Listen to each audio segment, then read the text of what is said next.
सबकी नजर इस बात पर रहेगी, क्योंकि चाहे इससे पहले 2014 हो या फिर 2019, जहां पर टैक्स स्लैब को बढ़ाकर 5 लाख तक का कर दिया गया था। ऐसे में क्या कोई बड़ा कदम, लोक लुभावन कदम, चूंकि ये चुनावी साल है, क्या सरकार उठा सकती है? नेहा, बिल्कुल, और इसी पर सबसे पहली प्रतिक्रिया हम बेजौन जी से लेंगे, क्योंकि यहाँ पर बेजौन जी ये समझना बहुत ज्यादा जरूरी है कि क्या अंतरिम बजट भी पॉपुलिस्ट बजट हो सकता है, या फिर कुछ ऐसी चीजों का ऐलान इस बजट में किया जा सकता है जो आने वाले वक्त में वोट बटोरने में, और खास तौर पर दो वर्ग जिनका जिक्र बार बार हो रहा है, किसान और महिला, उनके लिहाज से इसे और ज्यादा पॉपुलिस्ट और ज्यादा बेहतर बनाने की कोशिश की जाएगी? नेहा जी, थैंक यू, नमस्कार सबको। हम ये उम्मीद कर रहे हैं कि चूंकि इंटरिम बजट है, सरकार ये जरूर कोशिश करेंगे कि जो भी अच्छे कदम लिए हैं कंज्यूमर के पक्ष में, उपभोक्ताओं के पक्ष में, उसको बरकरार रखेंगे, उसको वो कम नहीं करेंगे उस बजट में। जैसे आयुष्मान भारत हुआ, ठीक है सर, आपके पास लौटेंगे। थोड़ी सी आपकी ऑडियो में दिक्कत आ रही है। अश्विनी महाजन जी भी हमारे साथ जुड़े हैं। अश्विनी जी, वही सवाल जो बेजौन जी से मैंने पूछा कि क्या ज्ञान, जिनको 4 स्तंभ और 4 जातियां, जिनको प्रधानमंत्री ने कहा कि यही 4 जातियां मुझे समझ में आती हैं, गरीब, युवा, अन्नदाता और नारी, इनके लिहाज से क्या अनाउंसमेंट हो सकता है? और नेहा, चूंकि काउंटडाउन शुरू हो गया, अश्विनी जी सवाल और आपके लिए स्पेसिफिक कर देती हूँ। क्या किसान सम्मान निधि की जो अभी 6,000 सालाना मिल रहा है, क्या वो 9 या 10,000 हो सकता है? किसानों की आप बात करते हैं हमेशा। देखिए, ये जो किसान सम्मान निधि 5 साल पहले शुरू की गई थी, तो स्वाभाविक है इस बीच में कीमतों में भी कुछ वृद्धि हुई है। इन्फ्लेशन को ध्यान में रखते हुए स्वाभाविक ही है कि यदि उसको वास्तविक रूप से किसानों को कोई बेनिफिट देना है तो इसको 8 या 9,000 करना, इसमें कोई बड़ी बात नहीं होगी। आपको लग रहा है कि 8 या 9,000 किया जा सकता है? सैयद जफर इस्लाम साहब, देखते हैं आज सुबह क्या क्या बोलते हैं। कुछ निकालिए अपनी पोटली से, बताइए क्या क्या होना चाहिए ताकि वोट और बटोरे जाए।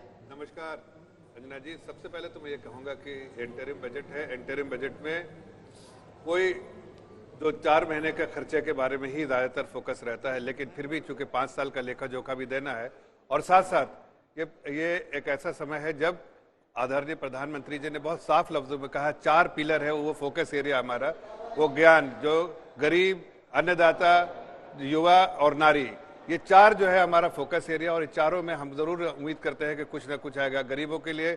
आप देखिए, मैं रूरल इकोनॉमी में खासकर बोलता हूँ कि रूरल इकोनॉमी, चूंकि गरीब ज्यादातर रूरल एरिया में रहते हैं, उस पर कुछ ऐसा फोकस आएगा, ज्यादा इंफ्रास्ट्रक्चर डेवलपमेंट में आएगा, कुछ ऐसी चीजें आएंगी जो कि वहां पर ज्यादा रोजगार पैदा हो सके, ज्यादा नई नई चीजें कर पाए और लोगों को आमदनी का जरिया बढ़ता रहे। उसी तरह से अन्नदाताओं के बारे में आपने पूछा, हो सकता है ऐसी कुछ चीजें जो आप कह रही है वो सही हो।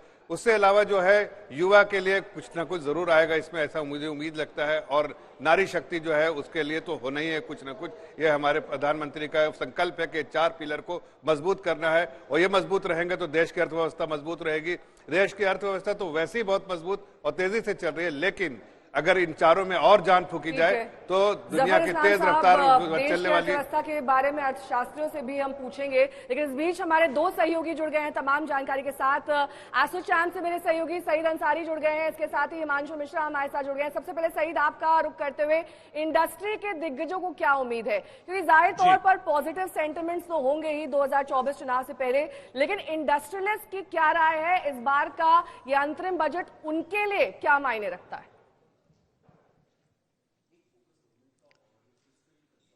बिल्कुल ठीक कह रही हैं नेहा।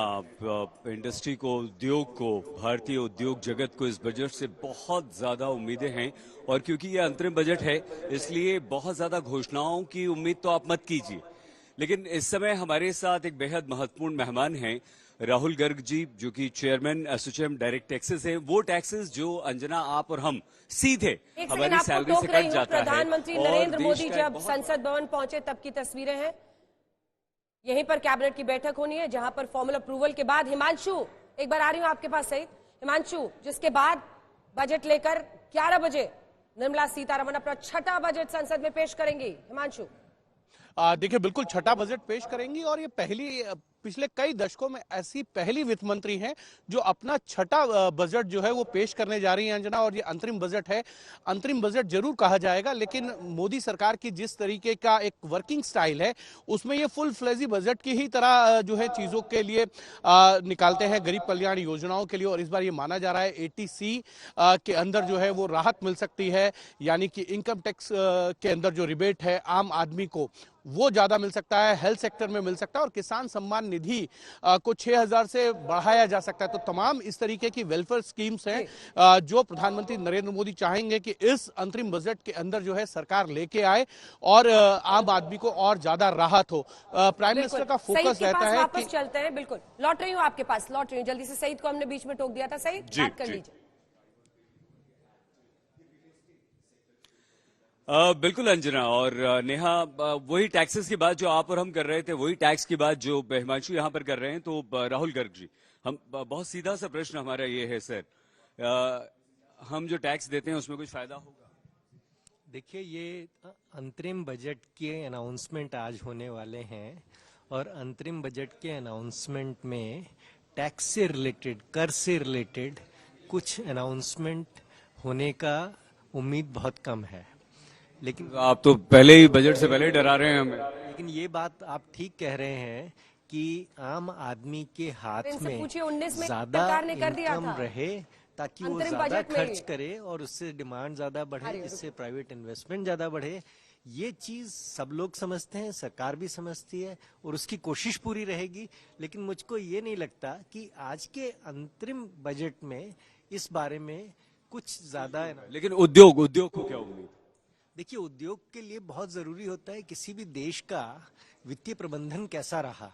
और हमने पिछले साल में जो अपना ध्येय और उद्देश्य लेके चला था वित्तीय प्रबंधन की 5.9% से कम हमारा घाटा होना चाहिए, अगर वो रहा 5.9% से कम, अब इस बात को आपके पास लौटेंगे। तमाम मेहमान भी हमारे साथ लगातार जुड़े हैं। नरेंद्र तनेजा जी से इस पर एक रिएक्शन लेंगे। तो यहाँ पर गर्ग साहब कह रहे हैं, नरेंद्र जी, क्या वाकई आपको लगता है क्योंकि अंतरिम बजट है इसमें कुछ खास घोषणाएं खास तौर पर टैक्स ब्रैकेट स्कीम को लेकर नहीं की जा सकती है? देखिए, ये सरकार 24/7 काम करती है, तो बजट के अंदर मुझे लगता है आप देखेंगे किसान के लिए, मजदूर के लिए, छोटे जो उद्योग हैं उन लोगों के लिए वो प्राथमिकता बनी रहेगी और उसके बारे में तमाम बातें भी होंगी। लेकिन जो सबसे बड़ी बात है, हमारी अर्थव्यवस्था भारत की आज दुनिया की तीसरी बड़ी अर्थव्यवस्था बन चुकी है परचेजिंग पावर पैरिटी के बेसिस पे। तो साथ साथ ये भी कोशिश होगी, जो भारत की चमक है पूरी दुनिया के अंदर, अर्थव्यवस्था का जो विस्तार हो रहा है, जिस हिसाब से हर एक को उसका लाभ मिल रहा है, उसको कैसे और मजबूत किया जाए, देश के अंदर भी संदेश जाए, देश के बाहर भी संदेश जाए, इस पर मुझे लगता है फोकस रहेगा। क्योंकि आज भारत जिस मुकाम पे है अर्थव्यवस्था के दृष्टिकोण से, ये युगों बाद हुआ है कि भारत आर्थिक रूप से इतना मजबूत है और पूरी दुनिया जो है वो भारत की तरफ देख रही है। तो बजट एक तरफ तो गरीब आदमी को देखेगा, भी होंगे ना सर, हर सब चीज चमकती हुई तो अगर दिखाई दे रही है तो कुछ डाउन साइड्स भी होते हैं। मैं आपको बताता हूं। देखिए, चुनौतियां हैं जिसको आप डाउन साइड, मैं उनको चुनौती कहूंगा। विकासशील अर्थव्यवस्था है, चुनौतियां जरूर बरकरार हैं, लेकिन उसके बावजूद देखिए विकासशील अर्थव्यवस्था के अंदर तो 190 देश आते हैं, लेकिन भारत ऐसी स्थिति में है कि जो चुनौतियां उनको भारत की नहीं, भारत के अलावा भी हम जाके आप देखिए हम लाल सागर में क्या कर रहे हैं, तमाम देशों की मदद कर रहे हैं। तो उसी हिसाब से जो देश के अंदर है हम वो भी करेंगे, अर्थव्यवस्था को और मजबूत होगा। लेकिन सबसे जरूरी मजदूर, छोटे उद्योग, किसान, महिलाएं, जिनको वनरेबल सेक्शन बोलते हैं, वो प्राथमिकता रहेगी। चलिए ठीक है।